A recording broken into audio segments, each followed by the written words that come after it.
Gemini, hello there, my beautiful friends. We're going to do your general tarot reading for late January 2025. Thank you so much for joining me today. You know, I appreciate each and every single one of you. So let's get right down to business as always and start you off with an oracle card here, just so we could dip our toes in the energy and see what's happening for the lovely Geminis. Hope you're all doing fabulous and fantastic, my friends. Let's get it going here. My guide, spirit team, talk to me. What do we got for Gemini gang in late January 2025? What energies, messages, insights can you take a little peek at? And yeah, we're just going to take a real quick look at this first card. Then we'll get into the full reading itself. At the very end, I'll pull you a bonus card from the Shadowland Tarot, just to see what might be in the shadows or what shadow work you can lean into, which is always interesting. But let's get it going here. Let's rock and see what we got for Gemini. Please and thank you. What is the vibe? What's the energy swirling around, my good friends, here in late January as we move on into Aquarius season shortly? There we go. Oh, okay. What a happy little surprise here. We have Lady Luck showing up. And I will say this, she hasn't shown up for anyone in quite a while. So regardless of what shows up within the reading, this is a really fantastic sign. It's probably one of my favorite, or if not the favorite card from this. But before we fully dive into that, if you're new here, I'll be speaking about the January subscriber surprise towards the end. So you might want to check that out. Also, if you could kindly illuminate that like button, but tapping it right on its third eye, you know, I'd greatly appreciate it. But enough of the promo, into the reading. Let's talk more about Lady Luck here. Now, this is good on many different levels, and she does remind me of the Wheel of Fortune. So you see her here, all the symbolism. She's got like cards in her hair. There's like poker chips, there's gambling, there's dice, there's literally a 4-leaf clover there, and the slot machine. So for some of you, maybe there's something you should try your luck with. You might be a little more daring than you normally are when this is here. But whenever we get Lady Luck in the front end, it's like luck is on your side, or luck is about to shift in your favor. So that's really good. Specifically, if you've been going through like a stagnant patch or a rough patch, Lady Luck is like, all right, the universe's energy is like supporting you in a very big way. Now, the fact that this does remind me of the Wheel of Fortune means that this is an expansive energy. So there's a lot of things that could grow in the near future when this card is here. And the only downside with this energy is that it's very rapid, very fast, very unpredictable. And again, it could just be something that shifts through rather quickly. But I always say, even if the reading comes up and we have like Tower, Ten of Swords, Death card, just the fact that she's here is like, all right, you'll come out of it unscathed, which is really nice. So yeah, I mean, maybe play the lotto a little bit now that we have Lady Luck on our side. So we're going to put her down right there for now. Let's get into tarot. And yeah, I always say the first card doesn't make or break the reading. It's just a little footnote. So let's get you 3 tarot cards in the upright. Then we'll get into that intuitive juiciness.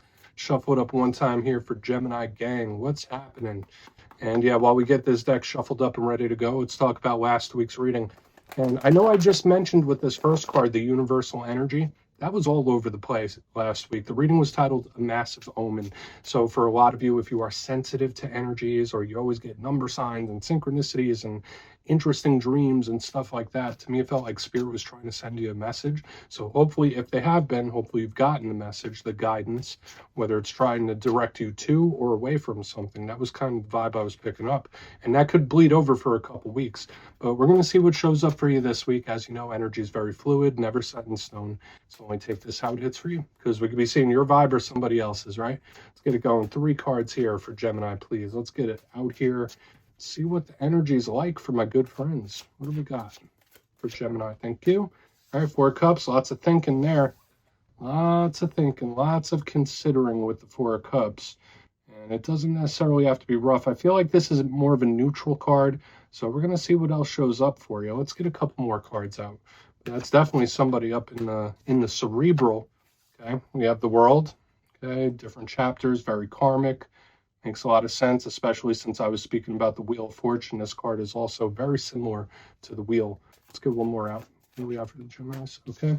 Big manifestation energy with the 3 of Wands. So you definitely have an intriguing mixture of energy this week, my friends. I can't wait to really peel back the cover and see what we can find. But let's go through. I'll give you some of the classical meanings and archetypes. Then we'll get into that juicy intuitive stuff. But at first glance, again, nice little mixture of elements we have happening. And I always look at the elements first. We do have some water, which is the inner realm, the emotional realm, even though this one's a little bit more cerebral.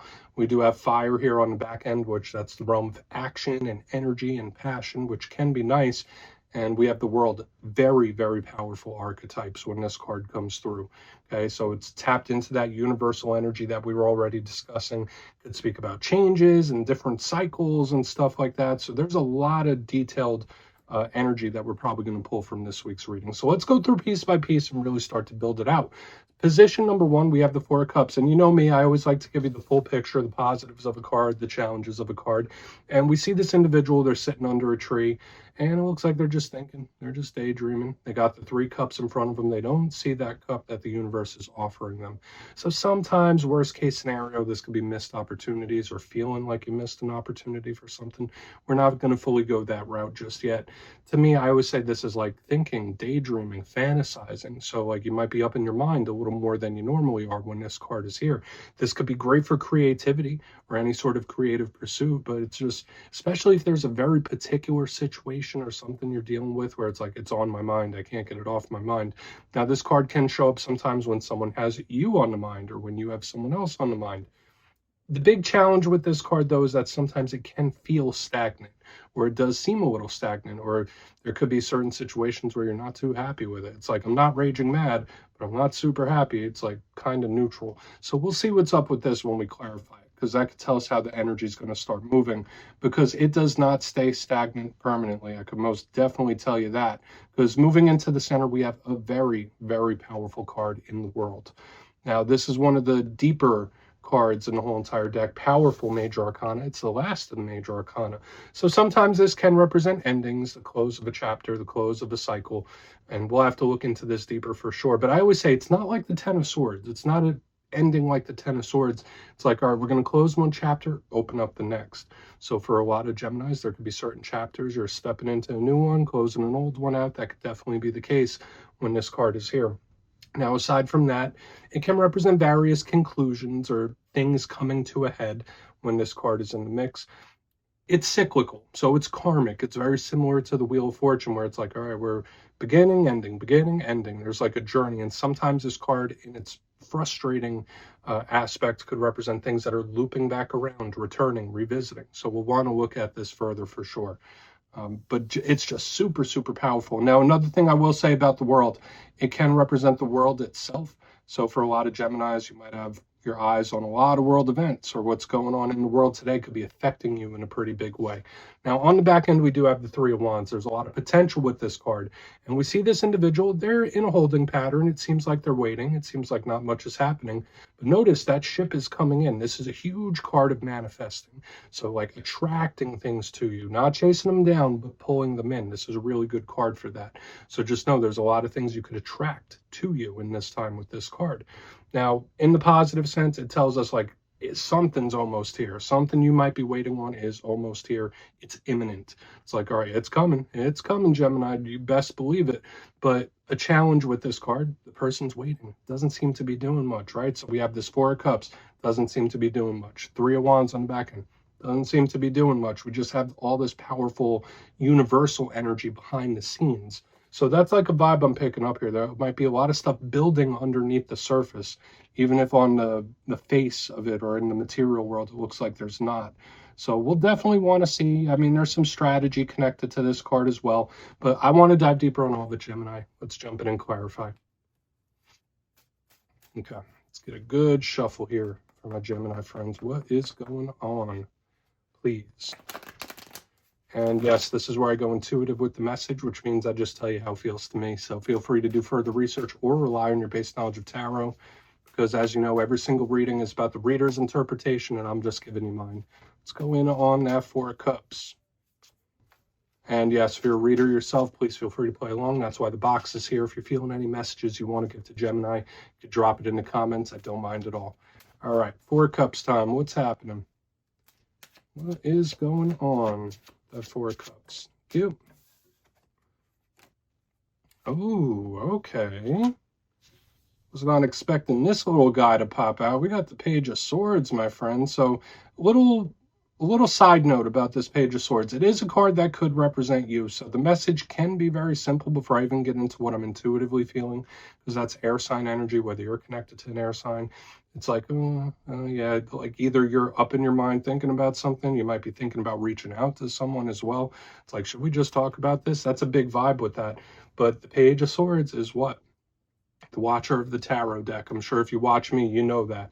So whenever I see the Page of Swords, yes, it could be wanting to talk about something, wanting to talk with somebody, but it's analytical. So again, there could be either a situation that you have under the microscope where you're analyzing it, you're watching it, you're breaking it down, you're looking at all the behind the scenes stuff. It's like, yeah, I'm looking at everything from every angle. There's just like hyper analysis. So watch out for analysis paralysis in this time where you're thinking about something too much, where it's like nothing comes from it or there's no action just because you keep thinking. But I will also say this, the Page of Swords with the Four of Cups, it's watching something. So whether there's a situation or a person you're keeping an eye on, or there could be someone that's keeping tabs on you, that can most definitely be the case. Whenever the Page of Swords shows up in any part of the spread in the upright, it's like, I'm keeping tabs on this. I'm going to keep a very close eye on this.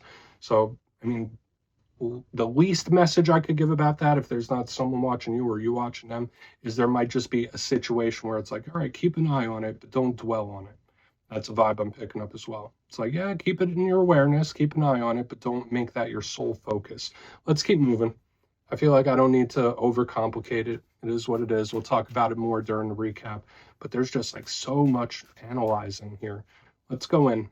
Let's go in on that world. And I really want to get to the Three of Wands and see what's coming towards you. So why is the world here? For my Geminis, please. Why is the world here? Thank you. And another one of your cards showing up here. We do have the Queen of Swords in the upright underneath this world card. So again, there could be certain chapters that you're closing out, like the end of a chapter could most definitely be either coming up or has recently happened for a good chunk of you. But if that's not the case, what do we know about the Queen of Swords? Aside, I mean, if you're a cross watcher, that might not apply to you, but the Queen of Swords is very stern, serious, analytical, plan-based. She's also watching some things too. So it's like we have both of these energies. There's like a lot of peeping going on. There's a lot of watching and keeping tabs with all this. So it's like, yeah, there might not be a lot on the surface, but behind the scenes, there's a lot more going on than you think. That's kind of what I'm feeling here intuitively. Now, she is very stern and serious. Like I said, she's not playing games. So the big thing I'm feeling here is for a lot of Geminis, there could be an end of a chapter or close of a chapter, but a new one opening where it's like, all right, I'm moving into this next chapter now. I'm ready to put something behind me. Okay, and the same could go to you if you're a cross watcher as well. But let's keep moving over to the Three of Wands. Let's see what that has to say. But yeah, there's just so much analysis. It's like I'm thinking about it. There's so much mental action here. So there could most definitely be something or someone that's like on your mind a lot. Let's see what the Three of Wands has. Then we'll keep it moving. So why is the Three of Wands here? We'll do our recap before the shadow. What is happening? Oh, the card almost flew off my desk. Okay, we do have the Strength card. Now, for some of you, there might be something, especially if you've been in waiting or holding pattern, where it's like, all right, well, I don't know how much longer I could wait, or I don't know how much more energy or I could give this. There's like a little bit of an energy of doubt here, and I was picking that up in some of the fire signs this week as well. Strength in reverse is usually an energy of somebody that's like going back to old ways or caving in on something. So just know that in this time, if there's something you've been trying to refrain from, whether it's a behavior, whether it's a thought pattern, whether it's a person. When I see the Three of Wands and Strength in reverse, it's like at the first chance, I'm going to jump back on this, or at the first chance, I'm going to cave into something. So there is a potential for someone to revert back to old ways, if that makes sense. But watch out for temptation of various different kinds in this time. This is a warning about that. But another thing, I'm also getting the vibe of like, I'm tired of sitting around, or I'm tired of waiting. So for a lot of you, there could be a little bit of a frustration with a very particular situation. For some of you, it could even be cabin fever, where it's like, oh, I need to switch something up here. And I've been feeling that for a few different signs. Now, a portion of you, if you are connected to Leo, when we see this in reverse, I'm not going to say you two aren't getting together or getting along well or anything like that. But to me, this is that tempting type of energy and possibly caving in on something. So I don't feel like this is a bad energy per se. There's just a lot in somebody's mind, and there is a little bit of frustration here. Let's go through and do a quick recap on this. Then we'll do a a shadow card, because I feel like there's a lot of layers to this energy this week. But if you kindly look in the box, position number 1, we have the Four of Cups with that Page of Swords in the upright. We do have 2 strong cards that could represent you showing up in this week's reading. And like I said, there was like so much analysis. Like I'm analyzing every single angle of something. So there could be a very specific situation where it's like I'm thinking about every single fine detail over and over. That's not you, it's another person. But I also got the vibe of somebody keeping tabs on something. So whether you're under the microscope and someone's keeping tabs on you and watching you, maybe you're doing that as well. I mean, it could be multiple things going on, because there's a lot of things happening underneath the surface. That's a big vibe I'm picking up. Now, moving to the center, I do have the World with the Queen of Swords in the upright. Very stern, very serious. For a lot of you, there could be certain chapters that are closing, chapters that are ending, but moving into new ones where it's like, okay, well, time to remake this, or time to change something. And I feel like that can be very good. But again, she is just very stern, and she's keeping an eye on something as well. So it's like, all right, well, you need to make something not your complete focus, but it's worth keeping an eye on. There could be something you need to pay attention to at least a little bit. Moving to the back end, we have the Three of Wands with the Strength card in reverse. Watch for caving into temptation. Watch for reverting back to old ways. There could be a danger of that here right on the back. But another vibe I'm picking up is a little bit of frustration. So whether that's you or another person, where it's like, I'm not going to wait around forever, or like, I can't just stick around. I need to switch something up. So watch out for that. Watch out for impatience and also cabin fever with that type of energy. So please take a screenshot if you want to look into it further. Let's see what's in the shadows for you. Let's get a good shuffle here for my Gemini friends. What is in the shadows? And yes, I always like to pull one shadow card at the very end just to see whether there's something within you or something you don't quite see. Shadow cards don't always have to be a challenge. They could be a good thing too. So let's get you one. And if you made it to this point in the reading, please feel free to check out channel memberships. I'll put a link for it in the comments below. It's a beautiful way to support the channel, and I have much love for all my channel members. Okay, let's get it going here. Let's get one shadow card out for the Geminis. Thank you. All right, cool. Two of Swords. A little bit of mystery, a little bit of confusion, and it is also a very cerebral energy, just like we were picking up in a big chunk of this reading. Now, the Two of Swords can sometimes be a little bit indecisive. And that's really the shadow side of this card. And I always say, yeah, it's one of my big cards of mystery and the unexpected. So for some Geminis, you might just need to know that, you know, there might be certain things about a situation where I'll never really know, or there might be certain angles that I don't know, and there's no way for me to know. There's a mystery involved to this. But I would say what would be a difficult thing with whatever situation you're dealing with now is indecision. So yeah, analyze things all you want, and see things from different angles and perspectives, of course, but sometimes not making a decision is much more harmful than making the wrong decision, if that makes sense. So that's pretty much the main vibe I'm picking up with this Two of Swords. So you might have to just decide to make a move of some sort. It's like either I'm doing this or I'm not. So we're just going to leave that right there. Gemini, that's what I have for you this week, my friends. Don't click away just yet, though. I'm going to give you the details. The January subscriber surprise. If you would like to get a personal reading from me and get a little forecast for what 2025 has in store for you, you can check out my website and digital calendar at mastermetaphysics.com to look for availability. But for the January subscriber surprise, we are once again giving away 3 copies of the beautiful Everyday Witches Tarot. It's one of my favorite decks. And if you'd like to get your name in for this, it's 2 simple things, as always, my friends. First, you must be subscribed. And second, let me know down in the comments, what is your main goal for the 2025 calendar year? You'll be entered to win, and at the end of the month, the winners will be announced in my community tab as usual, my friends. Much love, and I'll see you soon.